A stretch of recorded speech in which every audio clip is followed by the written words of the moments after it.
क्या देश के कुछ पत्रकार मोटा पैसा लेकर खबर दिखा रहे हैं या पैसा लेकर सरकार के खिलाफ माहौल बना रहे हैं? ऐसा हम नहीं, बल्कि अमेरिकी अखबार न्यूयॉर्क टाइम्स में छपी एक रिपोर्ट का हवाला देकर सरकार ने कांग्रेस पर आरोप लगाया है कि वो देशद्रोहियों और चाइनीज प्रोपगेंडा फैलाने वालों का समर्थन कर रही है। बीजेपी के सांसद निशिकांत दुबे ने लोकसभा में कहा कि न्यूयॉर्क टाइम्स की रिपोर्ट ने भारत विरोधी गतिविधियों में शामिल टुकड़े टुकड़े गैंग और कुछ मीडिया को एक्सपोज कर दिया है। दुबे जी ने यह भी आरोप लगाया कि एक मीडिया संस्थान को चीन ने फंड किया है। साथ ही भारत के खिलाफ माहौल बनाने के लिए चीन कुछ पत्रकारों को भी पैसा दे रहा है। न्यूयॉर्क टाइम्स में एक बड़ा अच्छा न्यूज छपा है सर कि 38 करोड़ रुपया जो है न्यूज क्लिक जैसी संस्था को मिला है। और न्यूज क्लिक संस्था को जो न्यूयॉर्क टाइम्स ने लिखा है वो लिखा ये है कि भारत में ईडी ने जो रेड किया है, आइस के बारे में ये लगातार बोलते हैं सर, ईडी की रेड में जो खुलासा हुआ है उसका पूरा खुलासा किया है। आखिर ये पूरा मामला क्या है? न्यूज क्लिक कौन है और इसका चीन से कनेक्शन क्या है? नमस्कार, रंग दे बसंती देखना शुरू कर चुके हैं आप। मैं हूं राजीव चौधरी। दरअसल ये पूरा विवाद 5 अगस्त को न्यूयॉर्क टाइम्स में छपी एक रिपोर्ट के बाद शुरू हुआ। न्यूयॉर्क टाइम्स ने अमेरिकी बिजनेसमैन नेविल रॉय सिंघम के बारे में एक रिपोर्ट छापी। बताया कि नेविल रॉय किस तरह दुनिया भर की संस्थाओं को फंडिंग करते हैं जो चीनी सरकार के प्रोपगेंडा टूल की तरह काम करती है। रिपोर्ट बताती है कि सिंघम खुद संघाई में रहते हैं।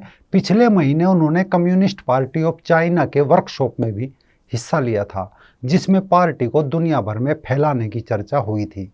ये तो थी न्यूयॉर्क टाइम्स की वो रिपोर्ट जिसे पढ़कर भारत में विवाद कहो या बवाल मचा। लेकिन सवाल बना कि ये नेविल रॉय सिंघम कौन है? असल में एक थे आर्चिबाल्ड डब्ल्यू सिंघम। ये मूल रूप से श्रीलंका के रहने वाले थे। साम्राज्यवाद के खिलाफ उन्होंने कई किताबें भी लिखी, यानी साम्राज्यवाद के बड़े दुश्मन थे। समाजवादी चिंतक और यूनिवर्सिटी ऑफ न्यूयॉर्क में प्रोफेसर भी रहे। लेकिन 1991 में आर्चिबाल्ड का निधन हो गया। इन्हीं के बेटे हैं नेविल रॉय सिंघम। इन्होंने शिकागो में एक आईटी फर्म की शुरुआत की। फिर एनजीओ, शिक्षण संस्थानों, मीडिया संस्थानों को फंड करने को लेकर अक्सर चर्चा में आने लगे और लगने लगे आरोप नेविल पर। बहुत पहले ही चीनी सरकार को प्रमोट करने वाले संस्थानों को फंडिंग करने का आरोप इन पर बहुत पहले से लगा था। यानी बाप साम्राज्यवाद के खिलाफ था, लेकिन बेटा साम्राज्यवाद का पक्षधर है। अब न्यूयॉर्क टाइम्स की रिपोर्ट में यह भी बताया गया है कि नेविल सिंघम का ग्रुप कई फ्रंट पर चीनी सरकार के कामों का प्रचार प्रसार करता है। मसलन अफ्रीका में राजनेताओं को ट्रेनिंग देना, प्रोटेस्ट जैसा पिछले दिनों लंदन में हुआ था, ऐसे प्रोटेस्ट को फंड करना। न्यूयॉर्क टाइम्स ने यह भी दावा किया कि उसने सिंघम से जुड़ी कई चैरिटी और सेल कंपनियों का भी पता लगाया है और ग्रुप से जुड़े कई पूर्व कर्मचारियों से बात भी की है। ये भी लिखा है कि ये ग्रुप्स साझा काम करते हैं, ये एक दूसरे के आर्टिकल और क्रॉस शेयर करते हैं। वे बिना संबंध बताए एक दूसरे के प्रतिनिधियों का इंटरव्यू भी करते हैं। यानी यहाँ तक ठीक है।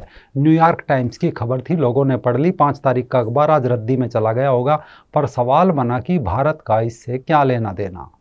तो न्यूयॉर्क टाइम्स लिखता है कि कारपोरेट फाइलिंग से पता चलता है कि नेविल रॉय सिंघम का नेटवर्क भारत में भी एक न्यूज वेबसाइट न्यूज क्लिक को फंड करता है।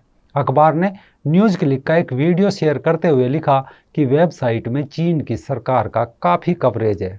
जैसे एक वीडियो में वेबसाइट कहती है कि चीन का इतिहास मजदूर वर्ग को अब भी प्रेरित कर रहा है।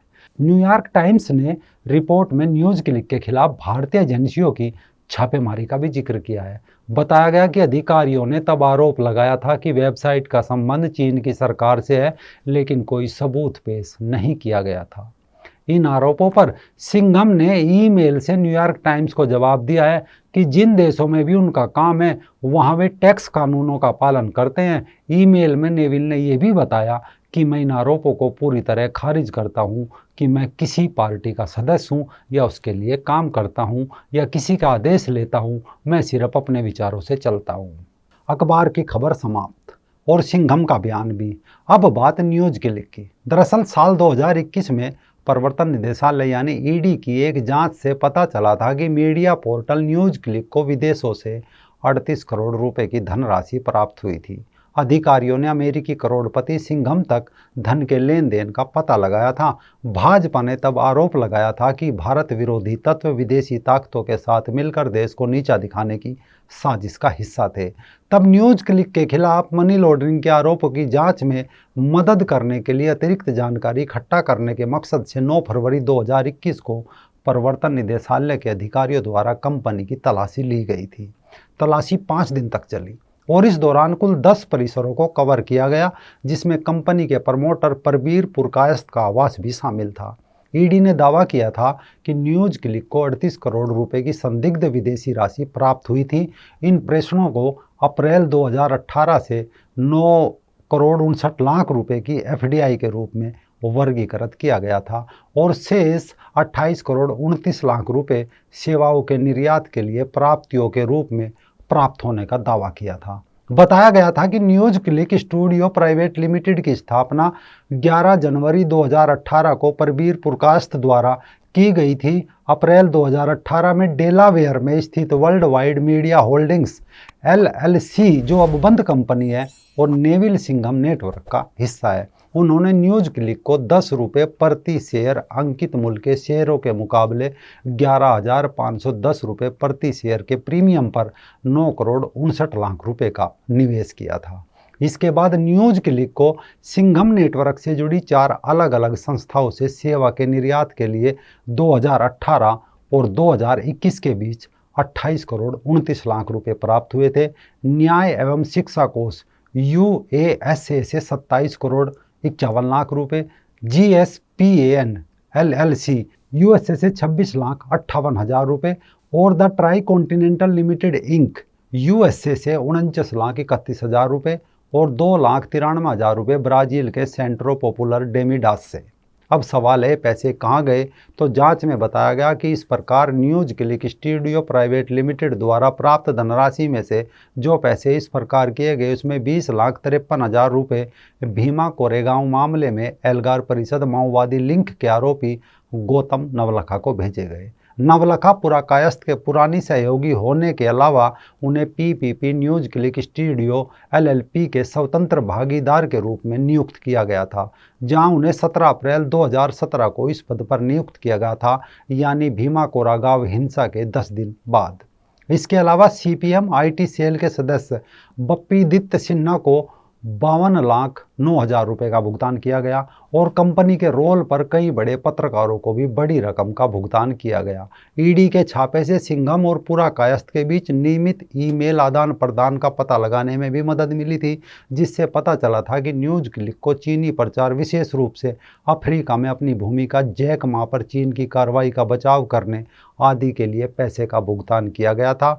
न्यूयॉर्क टाइम्स की जांच के अनुसार चीनी राज्य मीडिया खातों ने फरवरी 2020 से सिंघम के नेटवर्क के लोगों और संगठनों को कम से कम 122 बार रीट्वीट किया है।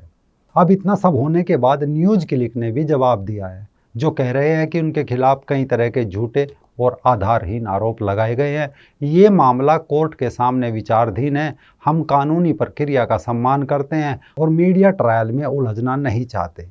कई राजनेताओं और मीडिया संस्थान हमारे खिलाफ जो आरोप लगा रहे हैं, उनका कोई आधार नहीं है। न्यूज क्लिक एक स्वतंत्र न्यूज संस्थान है। ये कहना कि हम कम्युनिस्ट पार्टी ऑफ चाइना के प्रवक्ता की तरह या उसके हितों के लिए काम करते हैं, पूरी तरह गलत है। हम भारतीय कोर्ट में भरोसा करते हैं और भारतीय कानूनों के हिसाब से काम करते रहेंगे।